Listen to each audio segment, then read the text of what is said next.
I don't know who the most vile villain ever in comics is, but I'm about to see who it is, bro. Mullet Man Comics. I never seen your videos before, but we about to watch one right now. Don't pay attention to my watch later.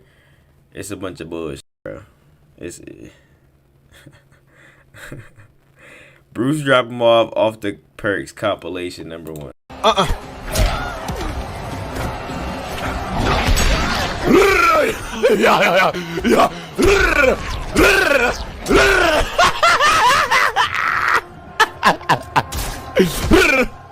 Bro, chill. I have truly never been more astounded by the lengths that a villain could go through to achieve such a level of chaos than I have been by reading Nemesis. Yo. This guy makes everything that the Joker, the Reverse Flash, and probably what any other villain has done combined look like child's play. Damn. It's actually baffling. This guy who looks Oh! Yeah. villain has done combined look like child's play. It's actually baffling. This Dog. This wild. guy who looks exactly like what I'd imagine Batman and Moon Knight's love child to be is the psychotic lunatic known as Nemesis. And he's exactly that. I mean, in the first pages of his comic, Jesus, there's somebody on the roof. I can hear him running around. Buzz the pilot and get him to tilt the plane. Do it now. Now. hijacks the president's plane do it now. mid-flight. He kills the pilots and then proceeds to crash land the plane on top of thousands of people, taking down several buildings, causing as much destruction and Does chaos this as nigga die? humanly possible. That is one way to start your comic. Nemesis would have Jackie. Now why don't you all sit down and enjoy a couple of lines? Yo, I'm thinking of riddles for our the brilliant training, police. the gadgets, and the fortune to become the #1 villain in the world. And when I tell you he makes Griffith look like a good guy, Who is that? And why is his shit so weird, bro? Griff. Hold on, my shit in all caps. Griff. Whoa.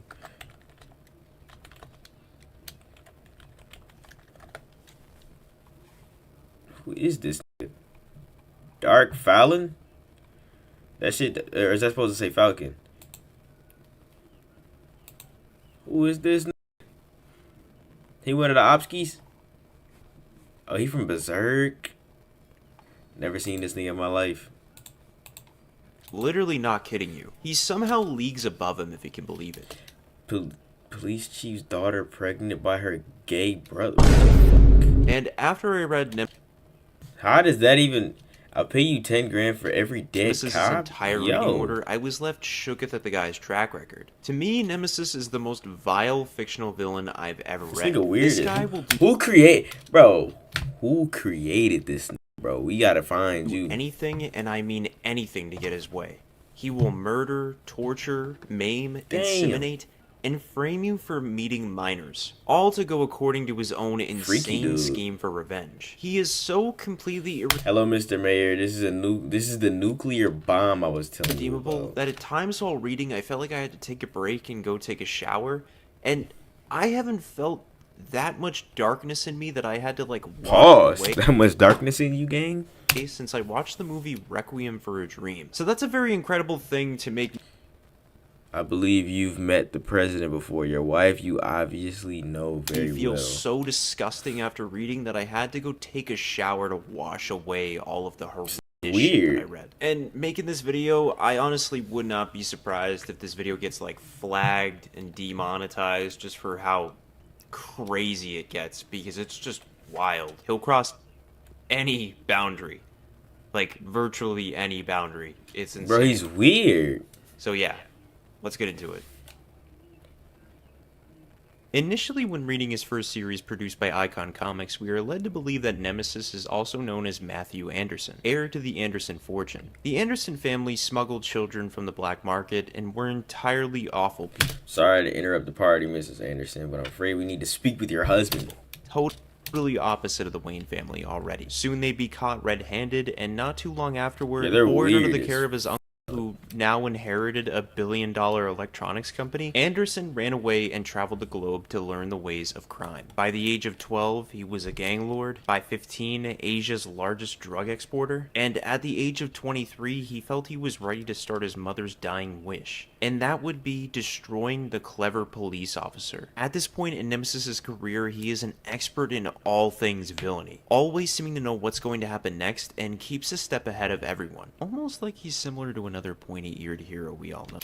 Do you want to jokerize those fries? Starting out his villainous career, he'd set out to destroy the lives of several police chiefs as practice before killing the now appointed police chief in Washington, Chief Morrow, the man who condemned his entire family to death. So when this story really begins, the poisoning Wydkhxn? I'm sorry if I messed it up. Wydkhxn reservoir.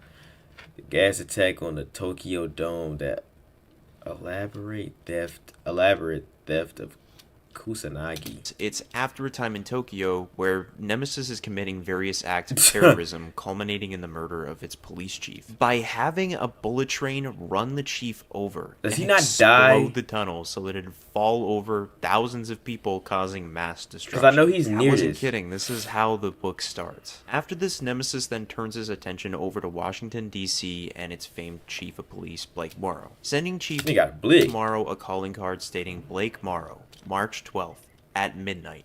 Flatline still counts." Morrow immediately gives out the order to put his family into protective custody, simultaneously planning ahead for what's to come from Nemesis, because Morrow knows the kind of reputation Nemesis holds. After this, his first act is the hijacking of Air Force One, which he crashes into the city, killing thousands, as I mentioned earlier in the video. Via a hijacked television signal, Nemesis openly declares his intentions toward Washington and reveals he has the president. Following this, he poisons those within the Pentagon and reveals the veritable treasure trove of secrets contained within on the internet, on top of stealing all of the nuclear codes in the process. Striking back at Nemesis, Chief Blake sets up a trap involving a child and her heart transplant. Because Nemesis, the psychotic maniac he is, he just can't help himself but ruin the lives of children when given the chance. So after Nemesis steals the heart for the child's surgery, he goes on a killing spree, making he had no business doing that, just stealing the heart. Look like grade A fools with a capital F. However, in the process of escaping the police, Nemesis is captured by Blake Morrow, revealing the heart along with the surgery was just a ploy to get Nemesis out in the open. Nemesis was just carrying a pig heart the entire time. To which Nemesis mockingly tells the chief he planned to head for this. Days go by and everyone feels astoundingly safe now that Nemesis is locked up. So much so that Morrow gives the order to have his family come back home. But this doesn't last, because Nemesis doesn't even... Now Washington is going to burn and the president is gonna die. You really think these chains will stop me? You really think you'll be your wives tonight, boys? Shut up. Spend no longer than... Ladies and gentlemen, I would like to confirm the arrest of Matthew Anderson, aka Nemesis, and feel confident we're just hours away from recovering the president. 15 minutes in prison. It's true his henchmen are still on the loose, but our sources are certain they pose no before enacting the next step of his master plan, hiring people who work within the prison, they release Nemesis, who ends up killing 97 guards and releasing 2,000 inmates into the city. On top of... Bro, like, what fight? Hold on, let me check something, bro. His name is Nemesis. What fighting styles? Wait, no. What superpowers does Nemesis have?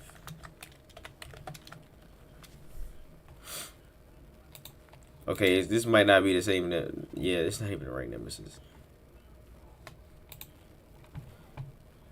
I'm not gonna lie, I gotta remember the dude's name, bro. What's his name? Like his actual name, so I can type that in. It was like Mark something, dude. But this Chief Blake discovers that his son and daughter are missing following this. He's not Batman, but kind of looks like him. So hashtag Batman, and here's hashtag Moon Knight, just cause. The ending is funny, by the way. Totally not real. I gotta remember his name so I can look it up. Captured by, you guessed it, Nemesis. And in exchange for their lives, Nemesis demands the chief to reveal 3 secrets, to which Morrow reluctantly tells Nemesis for the preservation of his children, Firstly, his wife Peggy had an affair with his former partner. Secondly, his son is homosexual. Thirdly, his daughter got... That's not wrong, but like, I kind of just like, I was in and out of what he was saying, so like, that's the first thing I heard. 2,000 inmates into the city. On top of this, Chief Blake discovers that his son and daughter are missing following this, captured by, you guessed it, Nemesis. And in exchange for their lives, Nemesis demands the Chief to reveal 3 secrets, to which Morrow reluctantly tells Nemesis for the preservation of... Low-key, I want to try something. I'm sorry. I want to try something. Nah. Yo, chill. Chill. I was planning on watching that a little bit later from now, bro. Chill. Who am I sub to? Show me who I'm sub to, dickhead. Oh, it's down here. I'm slow. Yeah, put the pulp on.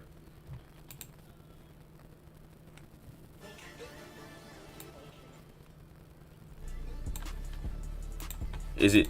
Of his children. Firstly, his wife Peggy had an Nah, affair...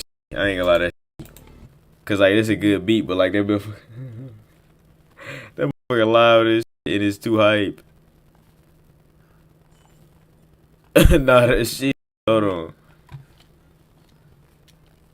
Ooh, y'all got an idea.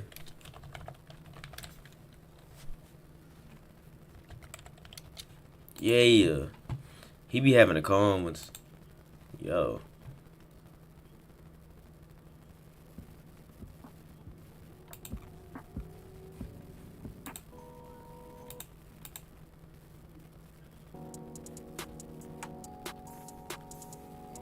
This shit, ooh. Yeah, restart this, man. with his former partner. Secondly, his son is homosexual. Thirdly, his daughter got pregnant and had an abortion. These 3 things reveal that Blake is a driven career man and plays with his former partner. Preservation of his children. Firstly, his wife Peggy had an affair with his former partner. Damn. Secondly, his son is homosexual.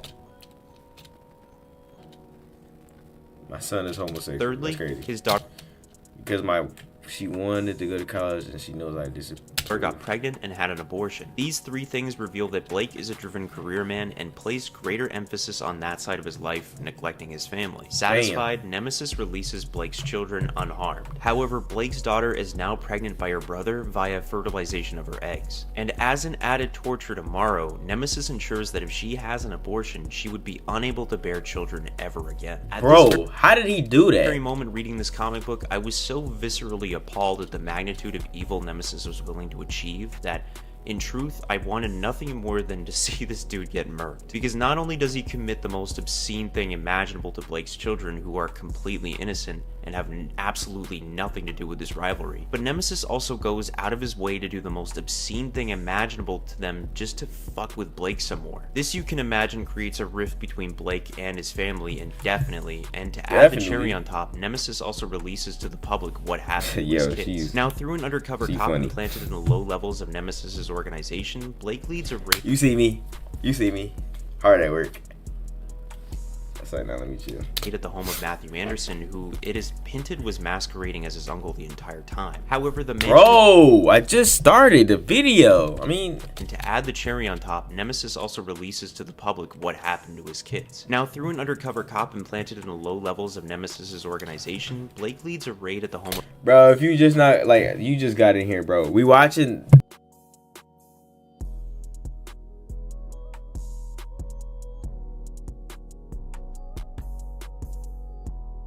Matthew Anderson, who it is hinted was masquerading as his uncle the entire time. However, the mansion is rigged to explode, killing most of the SWAT team. After this, Blake is captured, and Nemesis reveals his best friend of 10 years has been working with Nemesis the entire time, while also dropping the bombshell that he is not Matthew Anderson at all. That's right. The whole vengeance for his parents and destroyed childhood was nothing but a ruse. His whole backstory and motivation was nothing but a character he adopted to better destroy Chief Blake. Nemesis plans years in advance, planting moles and agents throughout the lives and organizations of his targeted police chiefs, confessing to Blake that he's nothing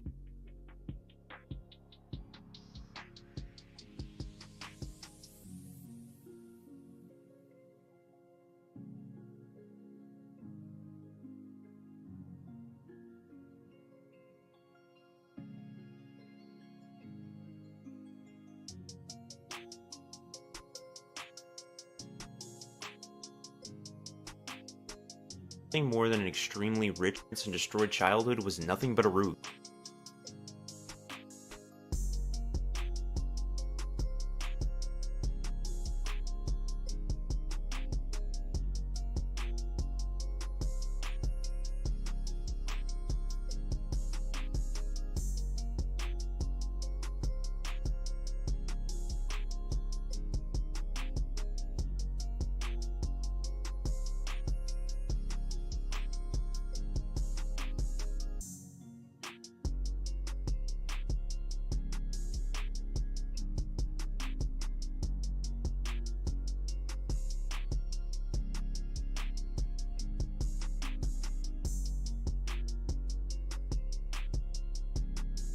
His whole backstory and motivation was nothing.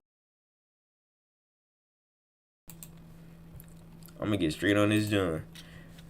Nemesis has no known powers. Yeah, show these. Okay. Okay, bet. Bye. Thank you. That was important. That was a really important business call. Told you niggas, man. Anyways. Agency. Yeah, bro. The nigga has a pit. Nigga uses C4s. Dog. What dope this nigga got? This nigga, the villain is Batman.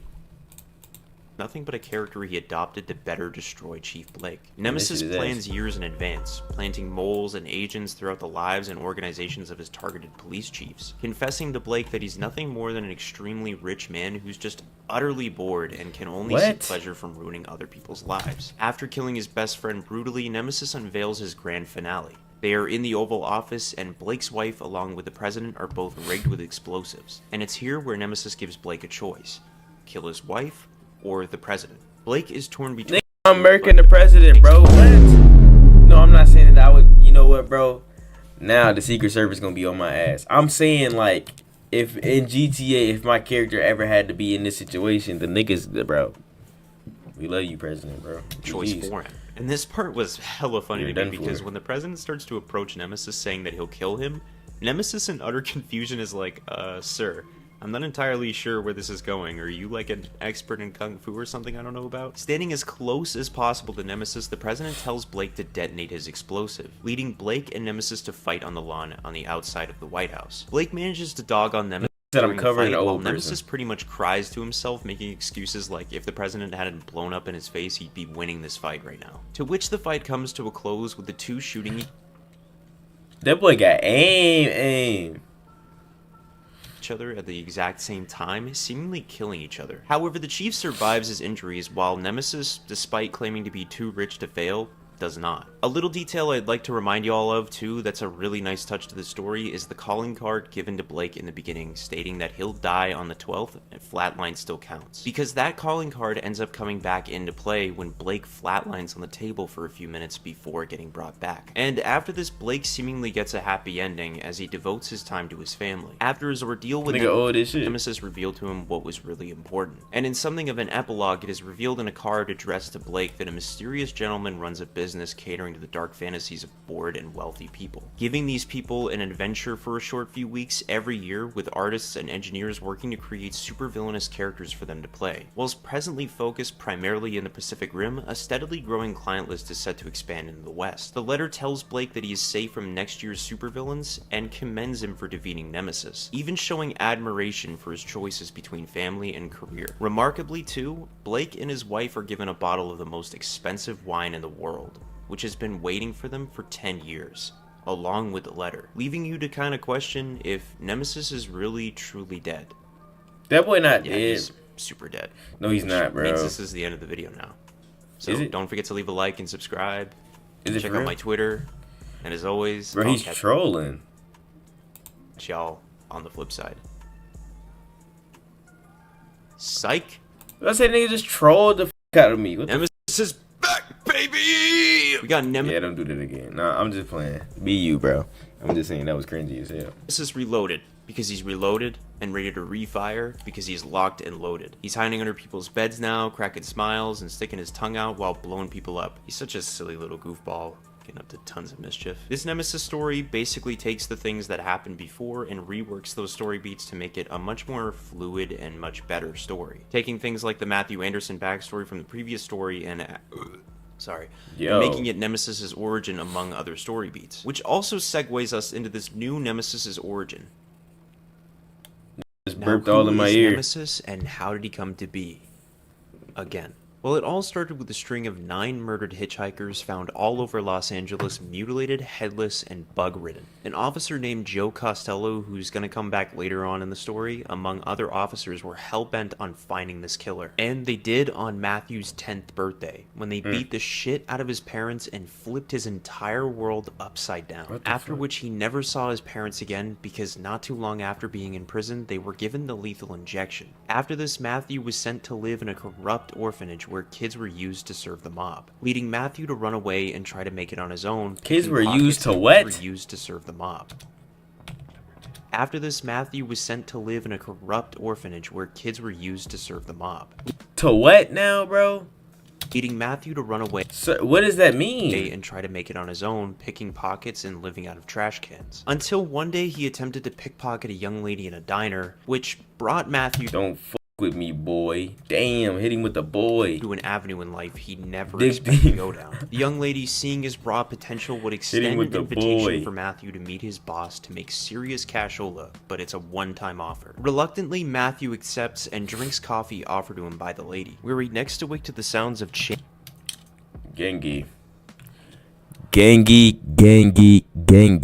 What is this? Chanting and drums, surrounded by several cultists as the leader shouts that Matthew is now in the circle, and if he attempts to leave, they'll set the If I see one of them symbols, I'm turning off the video. To Matthew, they tell him that to earn his position, he has to prove that he's worthy by killing the opponent beside him. At first, Matthew doesn't seek to kill the kid, but once he realizes that this kid won't hesitate to kill him, he fights back until his opponent can no longer draw breath. After winning, Matthew was sent to his next trial. The next trial was in Yosemite Falls, and the challenge was to hold on for 3 whole days without losing grip under a waterfall. Matthew's master during the trial asked what motivates him to continue to survive, to which Matthew would say back that it's for revenge. Revenge on the cops that took everything from Matthew. I mean, like, zero self-reflection, by the way, bro. Like, he's not holding his parents accountable in the slightest. Vowing to his master that he'll kill them all, leading his master to knock Matthew down the waterfall, shouting to prove it then, bringing us to the present day. A man named Jake hears this blowing me, I'm not gonna lie. My fault, game. Blowing me. A noise outside of his home. However, when he leaves to go check it out, he finds nothing. But upon entering his home and walking towards his wife Margot, he finds her scared to death, as she tells Jake that he's under the bed smiling from ear to ear. Later on in Los Angeles, a man named Carlos is leaving a club to be chauffeured around the city with his girlfriend. And Carlos is a pretty big player in Los Angeles, leading one of the top gangs in the city. However, that's all about to change as Nemesis glides down from the sky, bursting through the car windshield as he fights his way to Carlos, ultimately capturing him and zipping off into the night sky. Cut to Carlos surrounded by... Why they zoom in on her cheeks? Like, that's not crazy, bro. And zipping off into... They ain't have to do that, bro. I'm not looking. I don't look. We're not doing that, bro. Sky. I'm just saying Cut that's to Carlos crazy. Surrounded by at least 50 others blindfolded and... These cuts is insane, bro. This ball, what is he looking at? This man got the Michael Jackson in the in the 70s. He look like somebody from what's that group called, bro? The one Will I Am in. Inside of gonna talk about it. Black Eyed Peas. Nemesis then makes his presence known to everyone in the room and announces that he'll be hosting a Fortnite Battle Royale with all... What? Carlos surrounded by at least 50 others blindfolded inside of an in-ground pool. Nemesis then makes his presence known to everyone in the room and announces that he'll be hosting a Fortnite Battle Royale with all the blindfolded people being the involuntary contestants, in which he explains that the only way to get out alive is to kill everyone till there's only one left. And in case if it weren't clear enough, if they also remove the blindfold, they'll detonate a small bomb in their head and...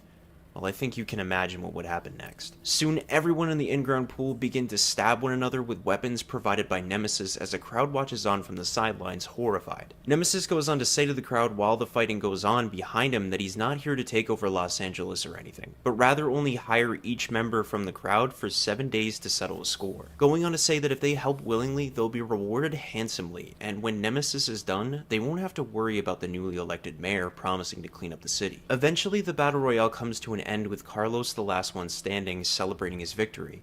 But Nemesis just shoots Carlos in the head and tells what did you do it his for? newly hired henchman, let's get started. For over 20 years, Nemesis has been honing his cruelty and skills, and he's planned out virtually everything for his revenge. As Nemesis, along with his henchmen, raid the Dubois Art Museum, making... Okay, I genuinely thought it was just a kick, and then I see this, and then I see her jawline. Just... I didn't even know some shit like this was possible. Stab, he vaulted, hit him with the sword, boom, then super kicked her in her chin. Damn. Sure to kill absolutely everyone inside, either by slicing or dicing or dispersing toxic fumes into the air. After which Nemesis and the henchmen begin stealing everything expensive to fund the next step of his plan. This is where another part from the original Nemesis story gets reworked a bit, where before Nemesis originally planned to kill Detective Blake after 10 years of planning. Now it's switched to a man named Joe Costello, just elected mayor, who has put over 2,000 new police officers onto the street. He's also the guy who killed Nemesis' parents, so you can guess where this is going to go. And in the middle of giving his speech, when he begins to brother, to announce the newly appointed get it off the chief of police, screen. Wendy Gomez, her body is brought down, dangling high above the stage. Meanwhile, back over with Nemesis after killing dozens of police officers from the museum, Nemesis somehow hacks into several broadcasting channels where he then addresses the people, as he says, "Hello, children. Don't worry. There's nothing to be afraid of. If I wanted you dead, you'd be choking on your guts right now. You don't know me, but I've got such a plan for this place, and in 7 days' time, everything will be clear. Only one thing stands in my way of the scheme, and it's all these extra cops on the streets. So I pulled a $100 million heist this evening, the proceeds of which I'm going to share with all the little people. Are you listening out there? Because this is quite an offer. I'm putting a bounty on the head of every police officer in the city. I'll pay you 10 grand for every dead cop." Damn. Nemesis That says on this IG as Live. he walks into the crowd. She like...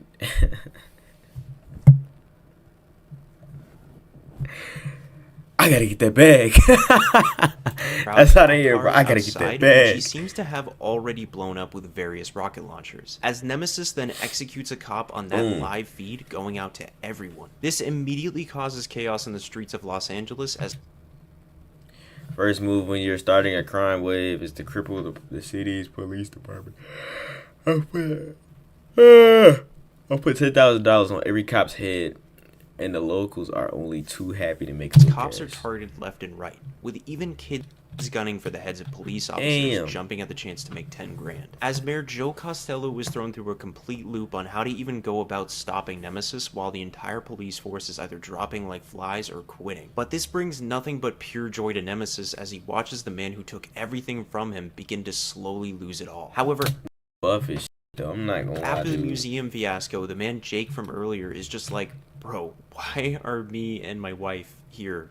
We aren't criminals." To which Nemesis just shushes Jake and says that they're both a part of the plan and not to worry. Now, cutting through a few minor story beats, Nemesis essentially brings the city to its knees after kidnapping the newly appointed police chief, Reggie, by bursting through his helicopter window and nabbing him. Like, he obviously has some type of powers, bro. He's flying through planes. Goes by, and randomly the next night a distress call goes out over by the waters, so a police unit goes by to check it out, where they find the new police chief Reggie handcuffed to the boat, not knowing that it's clearly a trap, as Nemesis sneaks onto their boat, tranquilizing most of the cops except for one. The last cop pulls out his gun, aiming at Nemesis, but Nemesis, calm and collected, tells the cop named Eddie to compose himself and aim the gun right between his shoulder blades, allowing Eddie to get used to the rhythm of the water. Eddie asks why he wants to do this, to which Nemesis tells him that he wants him to see just how fast he really is. Eddie fires the gun, but at the moment of firing, a baton is sent towards his face, breaking his nose, and Nemesis comes out completely fine. Kinda reminds me of that Sean Strickland fight. Bro, he was beating the fuck out of Sneeko. Oh my god. Nemesis then handcuffs He was whooping Sneeko. Boom. Boom. He was whooping Sneeko ass. Nemesis then handcuffs handcuffs each of the officers to the inside of the boat and then manages to make the boat start to slowly sink, where Nemesis explains to officers Reggie and Eddie that they were both responsible for the death of his parents, and that they will both die a slow and agonizing death for it. As the boat sinks ever so slowly, Nemesis hitches a ride with his henchmen and on to the next step of his master plan, by making a suicide bomber crash a plane directly into the National Guard. It's here where we see just how inhumane Nemesis truly is from how he explains how to create a suicide bomber, by exclaiming that it all starts with a little sexual blackmail.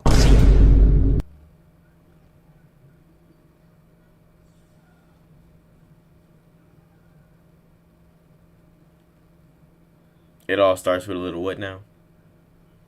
Nemesis hired one of his underage goons to seduce an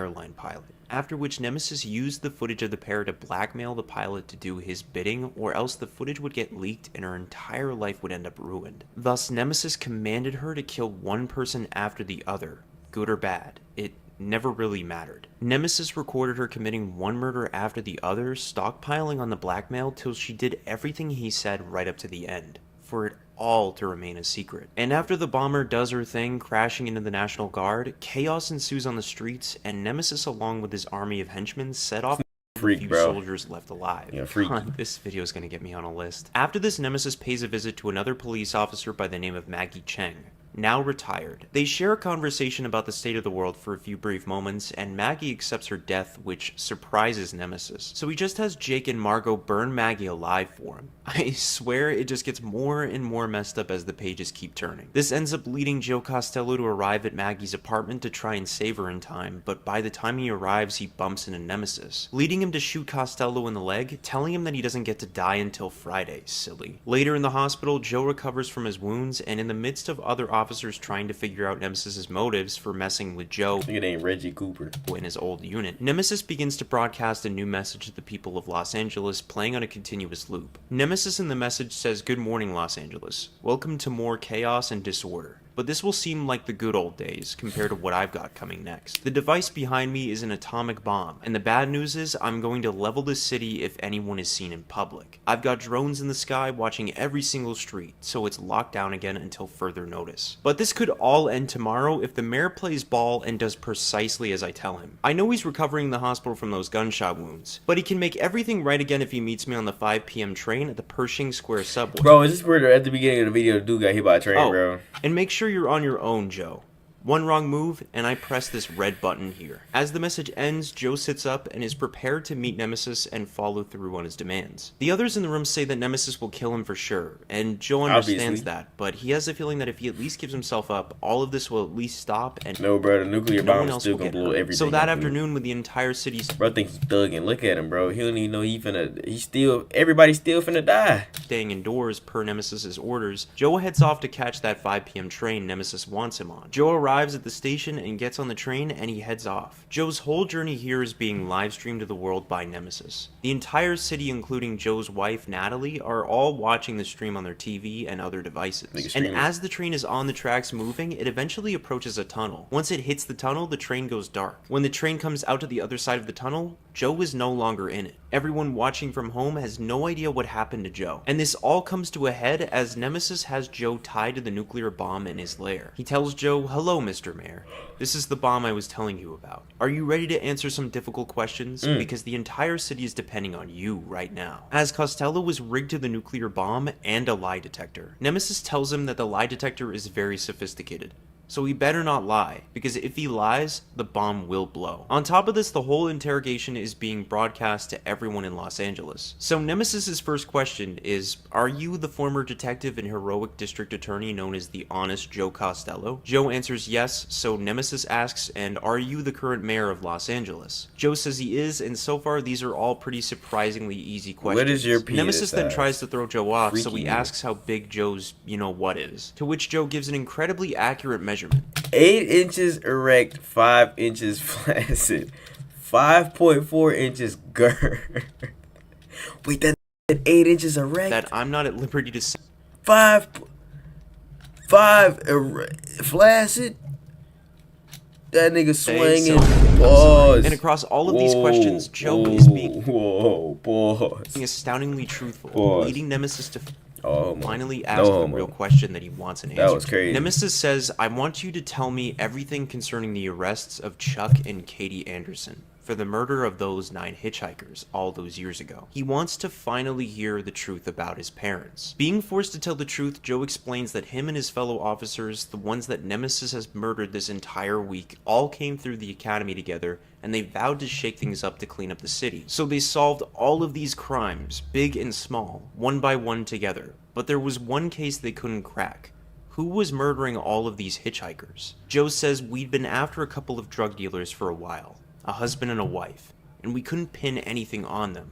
They were making a killing and driving us nuts, because we've taken down everyone else in that area. Joe can't remember who had the idea, but they decided to kill 2 birds with 1 stone and frame his parents for the murders of the hitchhikers, giving themselves a perfect record and continuing to rise through the ranks of the department. They faked the evidence for Chuck and Katie Anderson and sent them both to prison for a crime they never committed. Nemesis then says, but you didn't just send them to prison, did you? You knew they faced death by lethal injection, leaving their little boy behind in the care system, saying to Joe, Nah.